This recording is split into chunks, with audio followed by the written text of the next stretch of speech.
हिमाचल की लोक कथाओं में आपको होलिका की एक ऐसी कहानी सुनने को मिलेगी जिसे सुन के आप हैरान रह जाएंगे और सोच में पड़ जाएंगे कि वाकई होली बुराई का प्रतीक है या प्रेम की देवी है जिसने प्रेम के खातिर अपने जीवन का बलिदान दे दिया। आइए हम आपको सुनाते हैं होलिका की अनसुनी कहानी।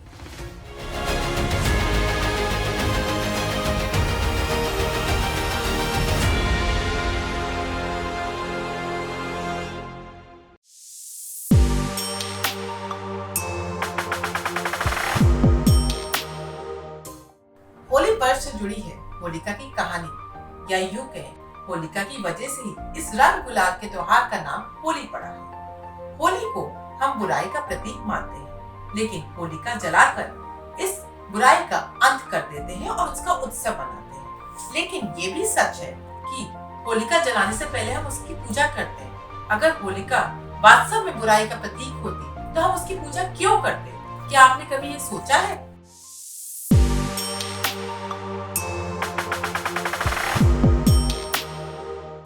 होलिका राक्षस कुल के महाराज हिरण्यकश्यप की बहन थी और अग्निदेव की उपासक थी। अग्निदेव से इन्हें वरदान में ऐसा वस्त्र मिला था जिसे धारण करने के बाद अग्नि उन्हें जला भी नहीं सकती। बस इसी बात के चलते हिरण्यकश्यप ने उन्हें यह आदेश दिया कि वह उनकी पुत्र प्रहलाद यानी कि होलिका के भतीजे को लेकर हवन कुंड में बैठे। भाई के इस आदेश का पालन करने के लिए वह प्रहलाद को लेकर अग्नि कुंड में बैठ गई।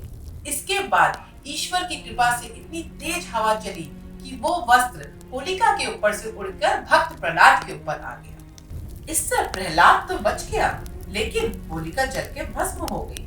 लेकिन होलिका के अग्नि में बैठने के पीछे जो कथा है उसे कम ही लोग जानते हैं।